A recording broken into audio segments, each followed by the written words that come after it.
Well, our weekend, extended weekend meeting has come to an end, and I just want to thank you again for the blessing of being with you. It's been such an encouragement to me. I want to first thank Mike and Andrea for their gracious hospitality all weekend long. Very gracious host.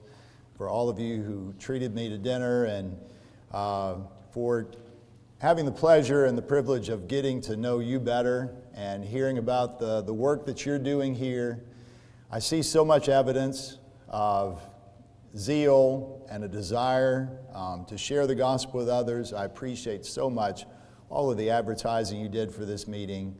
Understand that we just never know the little things that we're doing, how those things will impact. And so just keep sowing the seed and don't get discouraged, and trust that if we sow the seed and plant and water, that God will bring the increase. And I can see, even though it's been 4 years, I can see tangible ways that this group has grown.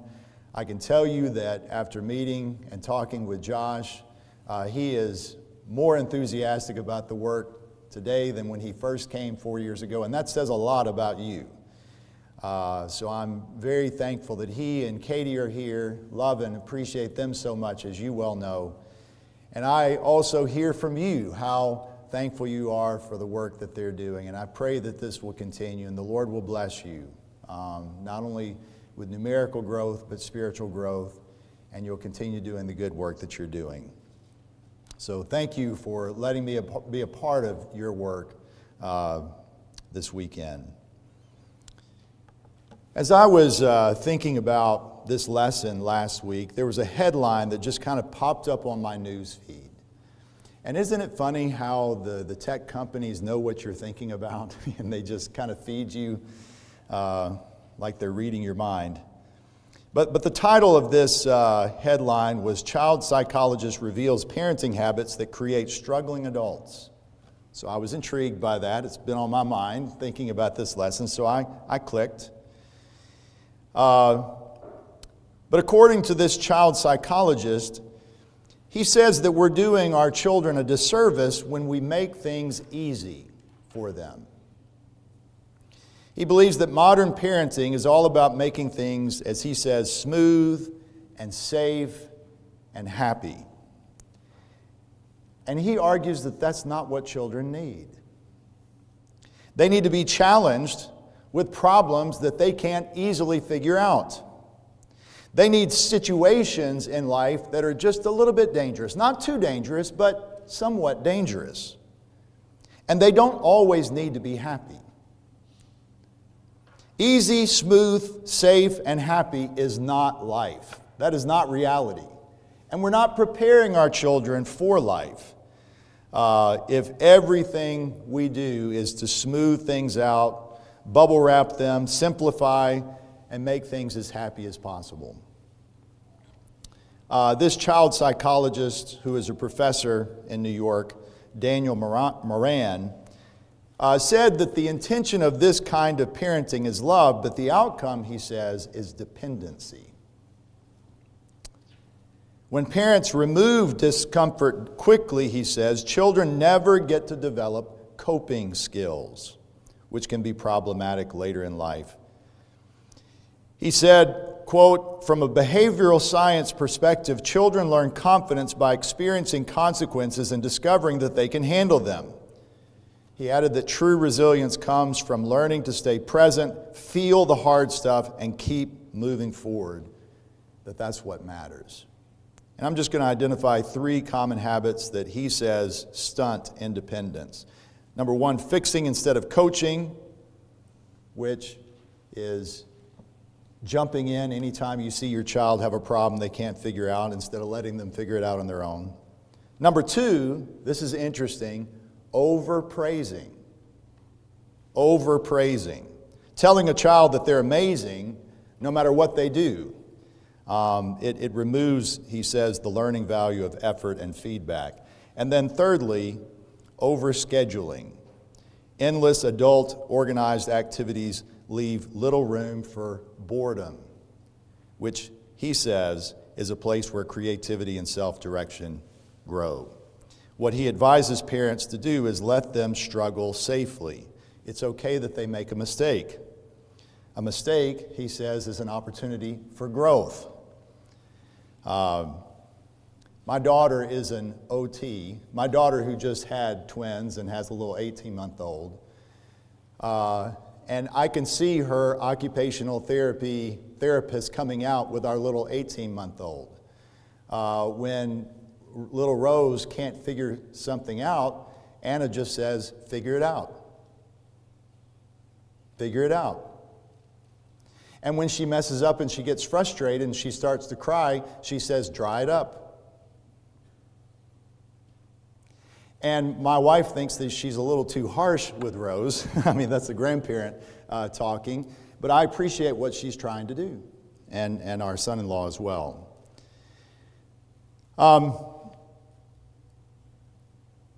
If we want, and this is another quote, if we want confident, capable young adults, we have to let kids practice being uncomfortable.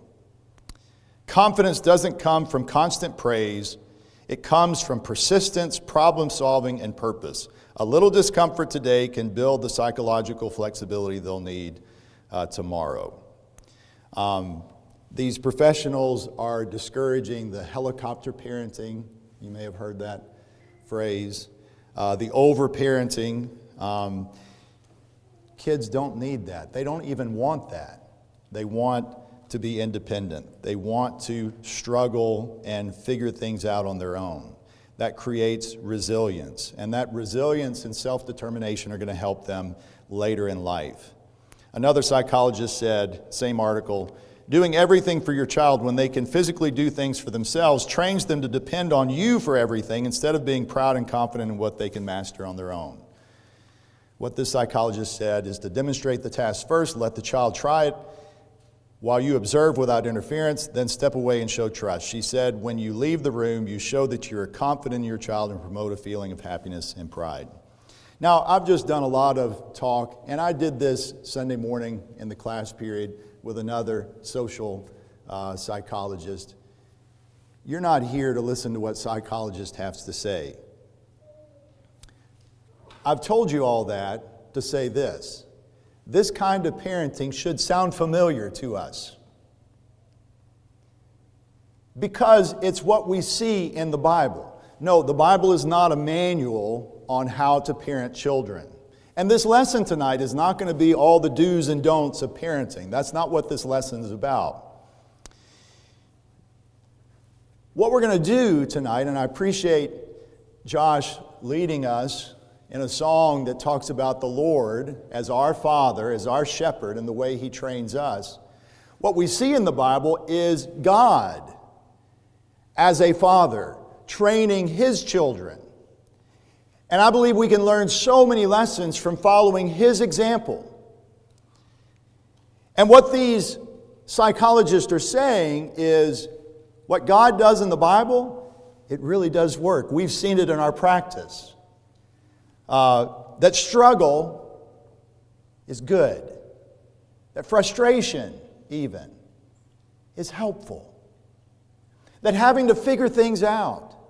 That learning through discipline and instruction, as we're going to look at tonight, is really what children thrive. That's when they thrive.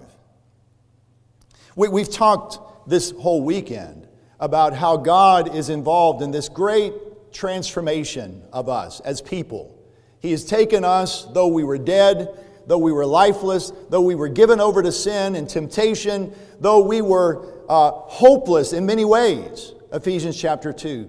And He has brought life out of death. He has brought this new way of thinking where we were callous and walking in darkness. God is bringing us into the light. And this transformation is brought about not by easy. It's brought about by hard. All day yesterday we talked about marriage. Marriage is not easy. It's not supposed to be easy. There's a reason why God made us the way we are so that we have struggle in marriage. It's because there's no other way that we can learn things like patience. There's no other way that we can learn things like sacrifice and unconditional love. You're not going to learn those things when it's easy.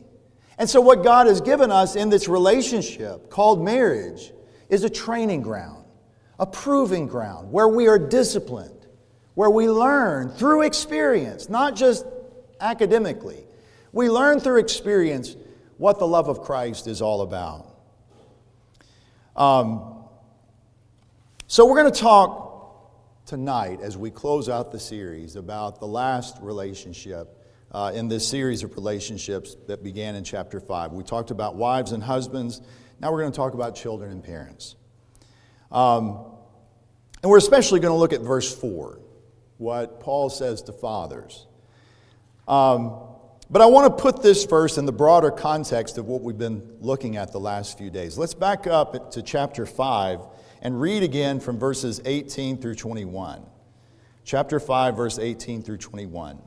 Paul says, "And do not get drunk with wine, for that is debauchery, but be filled with the Spirit, addressing one another in psalms and hymns and spiritual songs, singing and making melody to the Lord with your heart, giving thanks always and for everything to God the Father in the name of our Lord Jesus Christ, submitting to one another out of reverence for Christ." And so this is yet another time in the book of Ephesians where Paul talks about us being filled, in this case with the Spirit. We are filled that we might take on the character of God. Well, how does this happen? We talked about the three ways. We do it through worship, singing, psalms, hymns, and spiritual songs. We do it secondly through giving thanks, verse 20. But the third way is the lead-in to these relationships where he says, submitting to one another out of reverence for Christ. And of course, he begins with wives.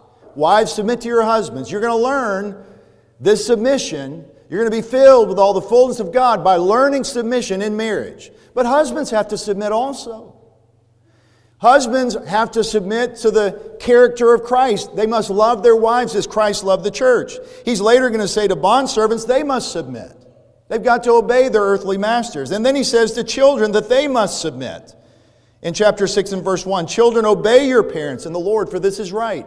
So all of these relationships are built on this idea that we are coming on to the knowledge of God. We are learning and being trained to be filled with the Spirit by submitting to one another out of reverence for Christ. Let me say something about verses 1 through 3 before we get to verse 4, though. He says in verse 1, children, obey your parents in the Lord, for this is right. And then he quotes from the fifth commandment. Honor your father and mother. This is the first commandment with a promise, that it may go well with you and that you may live long in the land. You ever notice that the fifth commandment is kind of the bridge in between the first four and the last five? The first four are the vertical commandments that have to do with our relationship to God.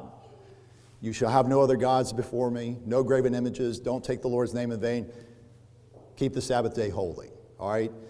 What do the last five commandments have in common? They all have to do with our horizontal relationships with one another.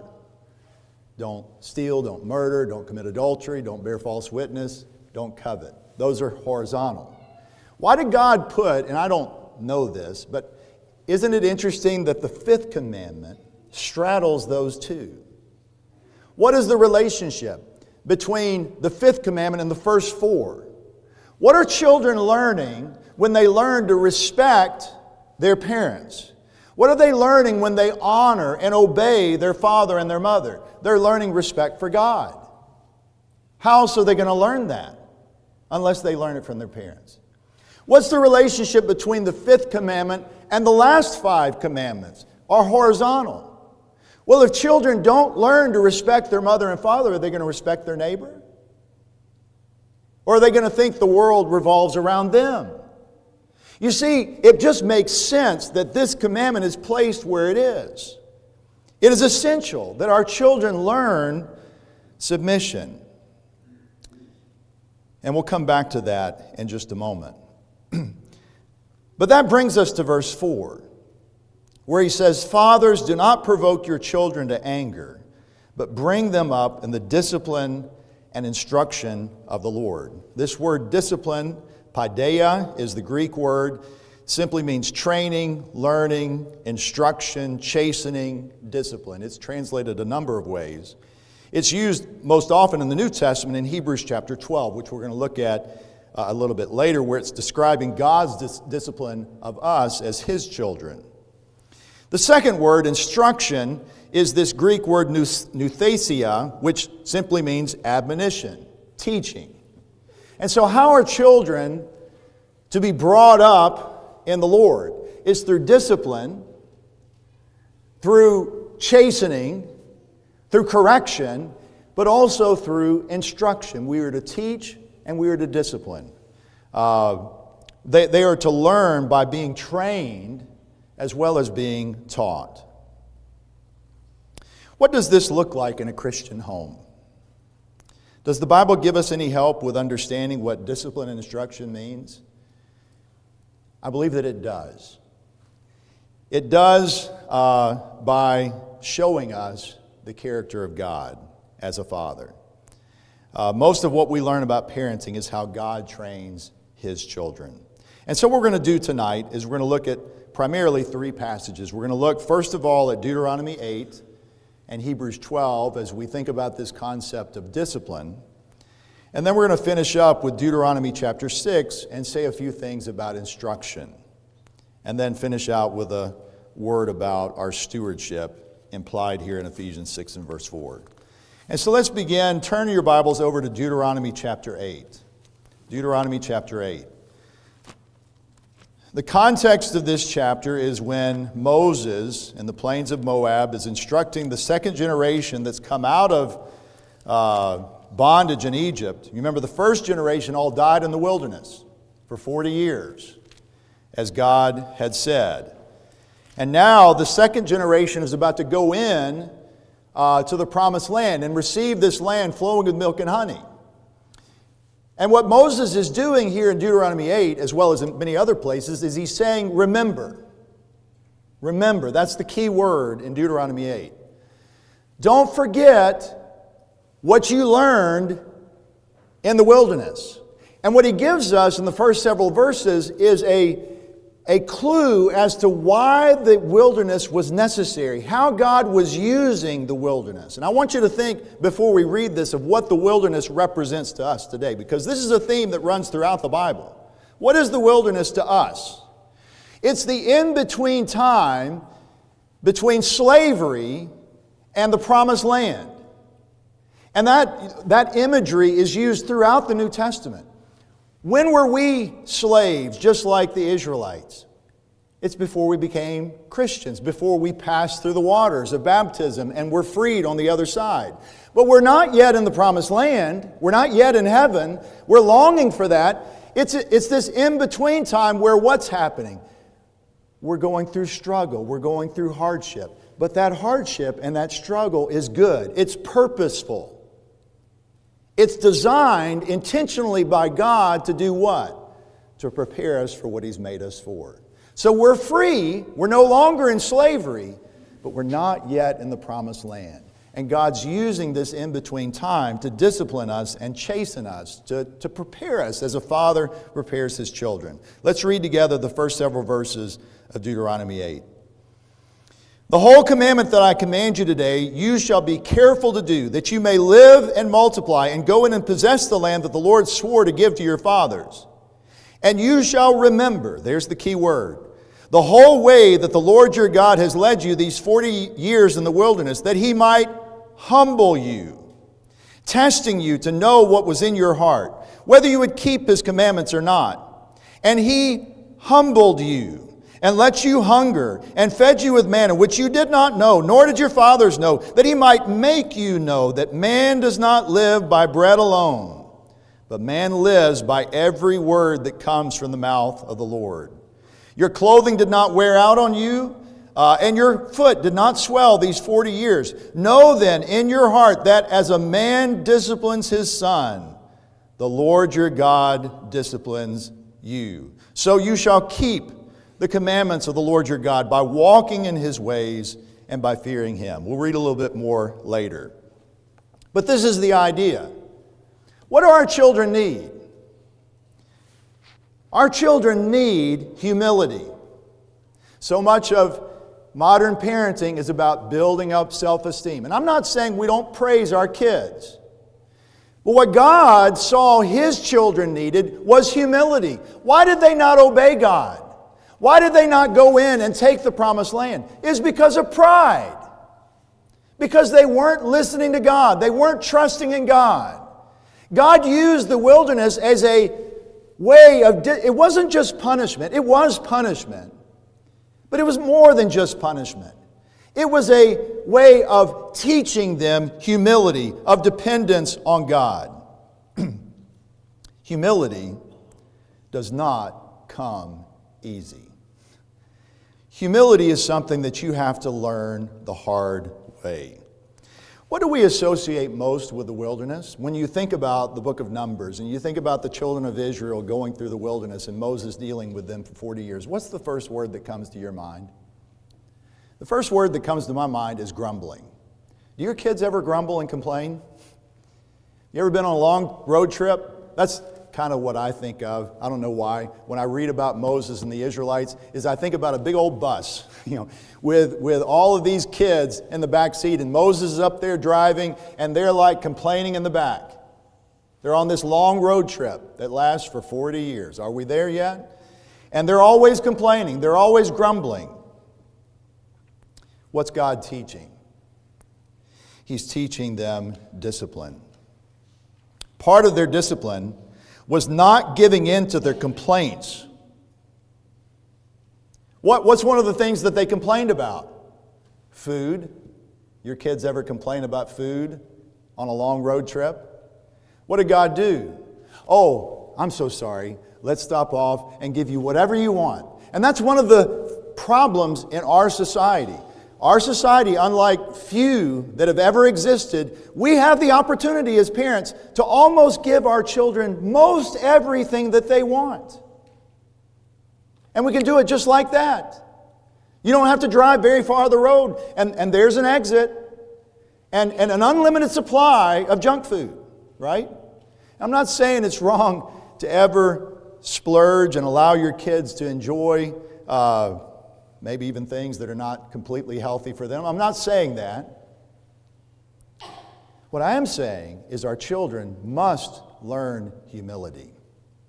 God knew that them eating manna every day for 40 years was a good thing for them. Limiting them to only eating manna. And by the way, do you know what manna, the word, or what it was? It tasted like honey.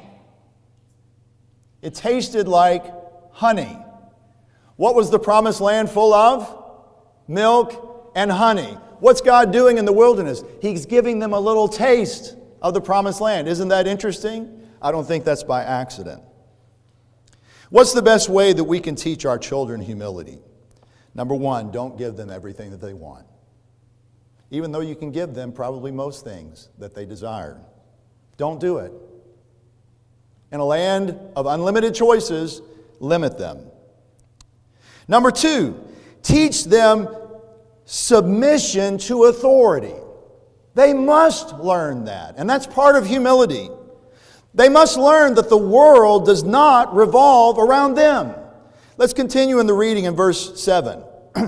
For the Lord your God is bringing you into a good land, a land of brooks of water, fountains and hills flowing out in the valleys and hills, a land of wheat and barley, of vines and fig trees and pomegranates, a land of olive trees and honey, a land in which you will eat bread without scarcity, in which you will lack nothing, a land whose stones are iron, and out of whose hills you can dig copper, and you shall eat and be full.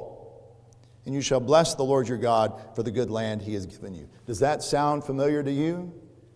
Are we not living in a land flowing with milk and honey in America today? It's a danger. It's a blessing we need to thank God for, but it's a danger at the same time. Verse 11, take care lest you forget. That's the other side of remembering. lest you forget the Lord your God by not keeping His commandments and His rules and His statutes, which I command you today. Lest when you have eaten and are full and have built good houses and live in them, and when your herds and flocks multiply, and your silver and your gold is multiplied, and all that you have is multiplied, then your heart be lifted up. That's the opposite of pride. And you forget the Lord your God, who brought you out of the land of Egypt, out of the house of slavery, who led you through the great and terrifying wilderness with its fiery serpents and scorpions and thirsty ground where there was no water, who brought you water out of the flinty rock, who fed you in the wilderness with manna that your fathers did not know, that He might humble you and test you to do you good in the end. It's so easy living in a prosperous country like ours, a land flowing with milk and honey, for our children to grow up with the lie in their heart that yes, in fact, the world does revolve around me. Everything in the world is here to meet my needs. And we can feed into that pride, parents, by giving them everything that they want. We are not doing them any favors when we do that. And when they grumble, if I can quote my daughter, dried up. Dried up. No whining. That was rule number 1 in the wilderness. No whining. There will be consequences. And we're not going to reward whining with giving you whatever you want. The world does not revolve around them. And so, number 1, don't give them everything that they want. Number 2, teach them submission to authority. It's about God. Well, before it's about God, it's about mom and dad and what mom and dad say. And you will respect that. So that someday you'll respect what God says. And then thirdly, by giving thanks. Verse 17, beware lest you say in your heart, my power and the might of my hand have gotten me this wealth.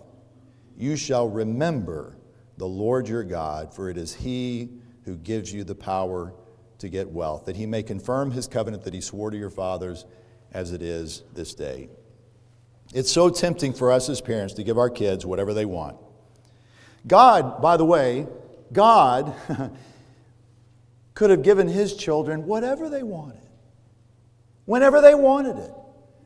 But God knew that was not what was best for them. He wanted to teach them humility. He made things hard, not because He was mean or hateful, but so that they might learn to rely on Him and not trust in themselves. Children need this. Our children depend on this. Children not only need humility, they need training. They need discipline. They are humbled by discipline. Humility is a subset or an outgrowth of discipline. They are related. But let's talk about how humility and other characteristics can be trained into our children through intentional discipline. Let's turn over to Hebrews chapter 12 now. Well, I'm sorry, I'm behind. Here's the fill in the blanks for the kids that are filling this out. That He might humble you, testing you to know what was in your heart. He humbled you, let you hunger, and fed you with manna. Hebrews chapter 12. Let's turn over there. This is our second passage on discipline, on the broad topic of discipline, where this word is actually used several times. The same word that occurs over in Ephesians 6 and verse 4. But before we read this, let's also understand the context. Paul here is using an analogy of a father training his child in the middle of another analogy. It's kind of interesting. What the Hebrew writer is doing in the broader context is talking about endurance. He compares the Christian life to a race. He says in chapter 12 and verse 1, therefore, since we are surrounded by so great a cloud of witnesses, let us also lay aside every weight and sin which clings so closely, and let us run with endurance the race that is set before us, looking to Jesus. And so he's encouraging us to run and to finish our race, following the example of our founder, the founder of our faith. And then he comes back to this analogy in verse 12.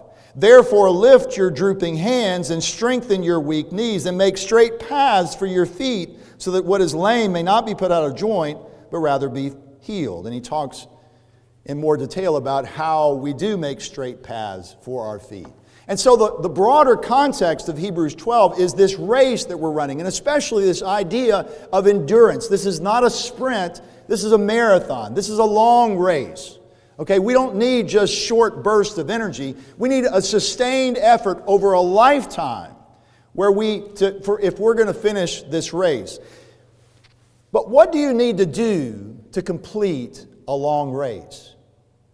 You need training. You don't just wake up some morning and say, you know what, I think I'm going to run a marathon today. That's not how it works. You have to train for weeks, even months and years, to build up a base to be able to run a long distance. And what he says is we need the kind of discipline, we need the kind of training that a father provides for his children. And so in the middle here, he uses this analogy of God being our Father. Let's begin in verse 3. Consider him who endured from sinners such hostility against himself, so that you may not grow weary or faint-hearted. In your struggle against sin, you have not yet resisted to the point of shedding your blood. And have you forgotten the exhortation that addresses you as sons? My son, do not regard lightly the discipline of the Lord, nor be weary when reproved by him. For the Lord disciplines the one he loves, and chastises every son whom he receives. It is for discipline that you have to endure. God is treating you as sons. For what son is there whom his father does not discipline? If you are left without discipline, in which all have participated, then you are illegitimate children and not sons. Besides this, we have had earthly fathers who disciplined us, and we respected them. Shall we not much more be subject to the Father of spirits and live? For they disciplined us for a short time, as it seemed best to them. But he disciplines us for our good, that we may share his holiness. For the moment, all discipline seems painful rather than pleasant, but later it yields the peaceful fruit of righteousness to those who have been trained by it. Now, I'm going to work this passage in reverse. What the Hebrew writer is doing is he's assuming that you all understand the importance of discipline. We all know that fathers have to discipline and train their children. That's why God has to discipline us. It's not that God has forgotten us. It's not that God has forsaken us. When we're struggling, when we're going through hard times, even if it means bloodshed, even if it costs us our life, understand that God is doing this for us for our good. If we didn't go through this, it would mean he doesn't love us. That's the argument of the Hebrew writer, is from the lesser to the greater. What we're going to do is we're going to go from the greater to the lesser. We're going to talk about God, the reason why God disciplines us, and argue that's the way we should discipline our children. And so what do we learn here about child training? Let me point out just 3 verses here. First of all, verse 9, he says, besides this, we have had earthly fathers who disciplined us, and we did what? We respected them. Why did we respect them? Because they did nothing but compliment us and tell us how wonderful we were? No. They respected us because we disciplined them. I promised that I would not tell too many Rose stories. I've got lots of Rose stories. That's my granddaughter. Let me tell you one more story. And this is about mom and dad. So I told you about Anna. Anna, she's the dried up, hey, figure it out. Her husband, Douglas, is harder than she is. And Anna has told me before, she said, Dad, I just don't understand it. Douglas is harder on Rose than I am. And yet she just goes to him. She just responds so eagerly to him. She'll spank him harder than I do. And yet she just wants nothing more than to receive his approval. It's because when earthly fathers discipline their children, they do what? they respect them. And that's what our children need to learn. As soon as our children know what the word no is, they need to understand that no means no. Don't touch that means don't touch that. And if they do, there's consequences immediately. As soon as they can understand the words, come here, they need to understand that means come here. If they don't come here the first time, that's disobedience, and it will be punished. They need to understand when mom or dad says, pick up your toys, it means pick up your toys. And if it's not done, there are consequences. Now, this is not done for an ego trip. It's not done so that we will not be embarrassed in Walmart when they pitch a fit. That's not the purpose of this. It's so that they might respect our word. And by respecting us, guess who they're also learning to respect by extension? They're learning to respect God. And they're also, last 5 of the 10 Commandments, they're going to learn to be more respectful of others. Because what are they learning? The world doesn't revolve around me and my wants and my desires. I put others ahead of myself. The second lesson we learn is in verse 10. What's the purpose of discipline? He disciplines us for our good. And what is our good? What's the ultimate good? That we may share His holiness. Yes, if you discipline your kids to respect you, they're going to be more successful, most likely, in life. Well-disciplined kids. Have you ever heard the marshmallow experiment? It's where they put these little toddlers in a room where they put a marshmallow, a big marshmallow on the table, and they say, if you will not eat that marshmallow, I'm going to leave the room. And if that marshmallow is still there, I'm going to give you 2 marshmallows. And so the scientist, the clinician leaves the room, and they show the video, and it's really funny if you've ever seen this video. It's really funny. Some of those kids, they're like, they want that marshmallow so bad. And they're like, they kind of play with it. And, some kids just give in, and they're like, no, I'm just going to eat it. They pop it in their mouth, they eat it. Other kids wait. And they get 2 marshmallows. What they've learned with that little experiment with little toddlers, they have followed these kids on into their adolescent life and even into adulthood. And they found the kids that at a very early age, they could delay gratification and respect authority and obey what they're told not to do. That they perform better on the SAT and the ACT. They're less likely to end up as delinquents, for however you define that. They become more successful in life. Is that the goal of Christian parenting? That our kids might be more successful and get into the top colleges and get scholarships? Is that the purpose? The purpose of God is for our good, but He defines what the good is. That we may share His holiness. The purpose of our training, the purpose of our discipline is that we might help our kids and equip our kids to become more like God. That's the goal. That's the highest good. That's the greatest dream we could ever dream for our children, is that they become disciples of Jesus Christ and bring Him glory. There's nothing greater than that. God has given us our children to prepare them for a lifetime of service to Him. We want our children to be independent of us and dependent on God. We want them to become disciples. That's why we train them. That's the only purpose. That's God's purpose in disciplining us. The third point is in verse 11. Later, talking about discipline, it yields the peaceful fruit of righteousness to those who have been trained by it.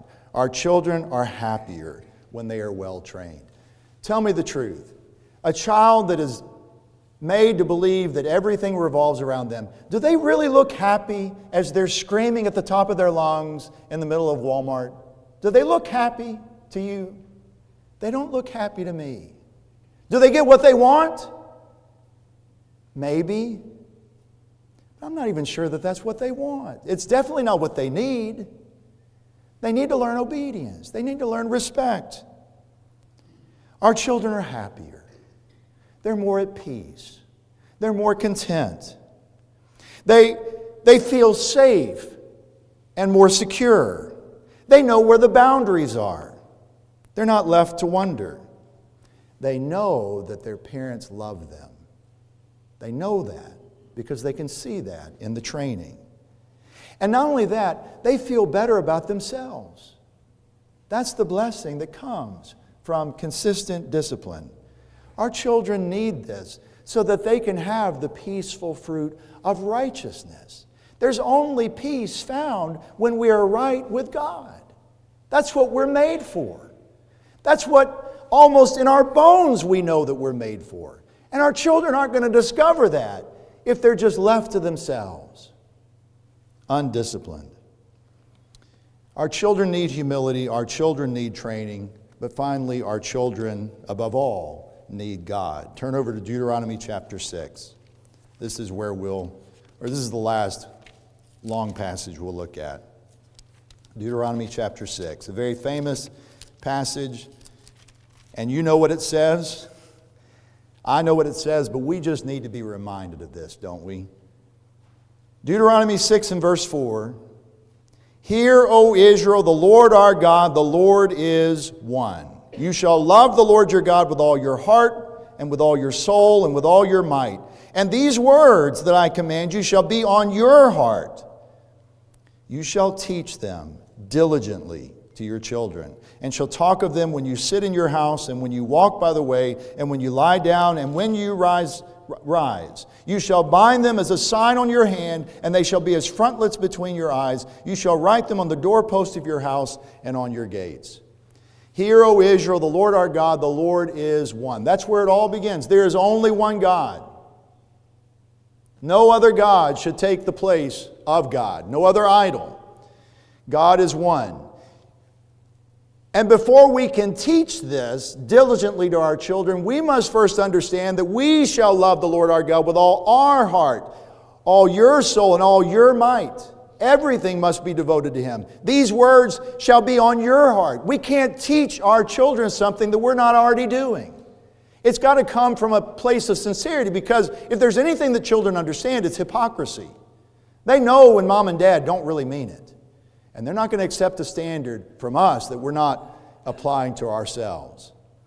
But we shall teach them diligently to our children. This must be the main goal. Yes, we want them to learn to read and write and math and all of those things they learn at school, but only as a function of helping prepare them for the greater goal of learning about God and being a servant of God, a disciple of God, to use these talents and abilities that we get from school in service of God. This is what it's all about, is their spiritual training, not their physical training or anything else. You shall write them on the doorposts of your house and on your gates. I think he's just saying this needs to be in the very fabric of your life. Everything about your life needs to be about the Lord. This just needs to be a part of your conversation all day long. When you walk by the way, when you lie down, when you rise, it just needs to be a part of your home. And let me say this. I mean, we as parents need to make family devotions and family Bible study such a regular part of our lives that the children come to expect it. I'll tell you one story real quick on this. There's a brother at university that he and his sons went camping one week on a weekend kind of retreat thing with other Christians, and it was a weekend full of Bible study. All they had done that whole evening was study the Bible with other men. And one of his sons, it was late, like 11 o'clock at night, and they were going into the tent to lie down after a weary, long day of travel and then Bible study. And his son said, "Dad, we haven't done our Bible reading." And Josh was like, he was so tired, and everybody else he's like, "Dad, we got to do our Bible reading." That's a good father. he did his Bible reading. Because that's a part of their routine. And that's just what you do before you go to bed, is you do your Bible reading. That's Deuteronomy 6 in action. And let me say something quickly to grandparents, because I realize I'm speaking to a lot of grandparents this evening, and it's something that's been on my mind a lot lately. In fact, I did a lesson on grandparents not too long ago. I was just kind of curious. This sermon kind of began as my own personal study, where I was like, what does the Bible say about grandparents? It says more than you think. There's a lot of verses about generational faith and grandparents. We play a very important part in our children's lives. I remember having a Bible study on campus in Tuscaloosa with a small group of students, and we were going to go through that semester through Hebrews chapter 11, looking at the heroes of faith. And I just began the class, first class, I said, who are your heroes? And so we went around the table. And you know, every single one of those kids, I think there were at least 10 kids, every single one of those kids mentioned a specific grandparent. And it's not because they didn't have good parents, but when they thought about their hero, about who they wanted to become, they mentioned a grandfather or a grandmother. And I could tell you about my grandparents and about the deep, profound influence they had on my life. And I pray that I can pass that on to my grandchildren. Let's not underestimate the importance of Deuteronomy 6. When our kids come over, feed them ice cream. You know, we can relax the rules a little bit. You know, we have that prerogative as grandparents. Let's not spoil them. Let's not ruin all that mom and dad have done. But let's enjoy our grandchildren. But let's realize that these are not just blessings for us to enjoy for their own, just because it's for our enjoyment. It's not about us. These are precious gifts from God, sent from heaven. And that's what these passages on grandparents are saying to us as grandparents, is we have just as much responsibility. It's different, but just as much responsibility in this stewardship of our grandchildren. And so let's take that role seriously and take advantage of those weekends that we have our grandkids, or whatever role you have with your kids. Let me say something quick about the stewardship we have. Behold, children are a heritage from the Lord. Psalm 127, verse 3, the fruit of the womb, a reward. Let's never think that these are our children. These are not just extensions of our ego. These are not chances of us fulfilling all the dreams that we didn't get to fulfill as a baseball player or in academics or professionally or whatever it is. These are blessings that are sent from God. They are given to us on loan. James Newman, when he prays for his kids, he will remind himself as he prays to God, and he'll say, Lord, you've given us these children on loan. We're someday going to give them back. And God's looking at us and expecting a return on the investment He has put in our lives. How are we doing with these blessings God has given us? Their stewardship. I love what Hannah says at the end of 1 Samuel 2, her prayer. As long as he lives, speaking of Samuel, whom she prayed for, he is lent to the Lord. Can we all say in our heart to the Lord, as long as he lives, as long as she lives, she's yours. He's yours. They are a stewardship from God. I know this series may seem overwhelming. We've covered a lot of ground, and there's much room for improvement. I've got so many things to work on in my life. Again, what we need to do is just break this down into smaller steps. Of the 100 things that I need to change, what's that one thing? What's that 1% that I can work on this week and make a meaningful difference? Here's the message of hope. Turn over to Ephesians 3. I want to end with these two verses at the end of Ephesians 3. After Paul has prayed for the brethren that they might know the love of Christ that surpasses knowledge, that Christ might dwell in their hearts, that they might be filled with all the fullness of God. That's such a steep mountain. He's praying that we might climb and reach the summit. Notice how he ends in verse 20 and 21. Now to him who is able to do far more abundantly than all that we ask or think, according to the power at work within us. To Him be glory in the church and in Christ Jesus throughout all generations, forever and ever. Amen. It is a steep mountain that we're being called to climb. Understand we're not doing it on our own steam. I don't know if this analogy works. This may be a terrible analogy. Have you ever ridden on an e-bike before? An e-bike is a bike that has a battery pack and a motor that works in conjunction with your pedaling. You're pedaling, but you feel like you have superpowers, as you're going up that hill. Adrian and I took a vacation to Maine during the fall. Beautiful. We went to Acadia National Park, and there's all these carriage roads that go all the way through the park. Beautiful. But if it was just me and Adrian pedaling a regular bike, I'm not sure we would have been able to do all the carriage roads we did. We went miles and miles, but up and down and up and down. And you'd see this steep hill, and you'd start going up it, and you could feel it in your legs. You could feel it in your calves, but then that boost would kick in, and you're like, oh, I can make it up this hill, and you feel really stronger than you really are. Again, I don't know if that's a perfect analogy for this or not. But if you're feeling right now like, I just can't be the husband that I ought to be, or I can't do this as a wife, I can't do this as a parent, I just feel overwhelmed.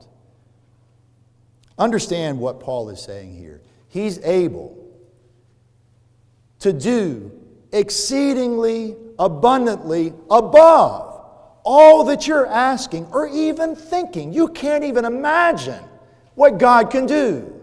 That's where the e-bike fails. I mean, God is not an e-bike helping us up a hill. God is able. You may feel, I'm totally inadequate. I can't do it. Stop speaking that way. A Christian shouldn't speak that way. God is able to do beyond what you can ask or think. And so, what if you put in that 1%, that one thing that you're going to change this week?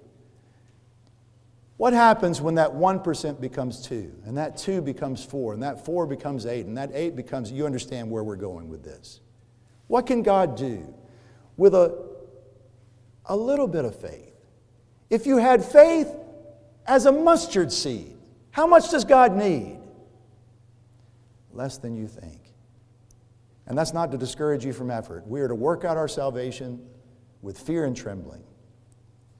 For it is God who works in you, both to will and to work for His good pleasure.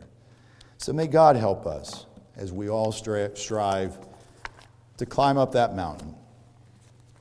If you're not a child of God, though, none of this series means anything. The only thing that matters is, have I put my faith in Jesus Christ? Have I confessed Him as Lord? Have I been immersed with Him in the watery grave to rise to walk in newness of life? Because you can be the best parent in the world. You can do all the things we talked about as a husband or a wife or as a brother or sister. You can do all these things perfectly. It means nothing if you haven't started the race. And it's only by God's grace that we can be saved.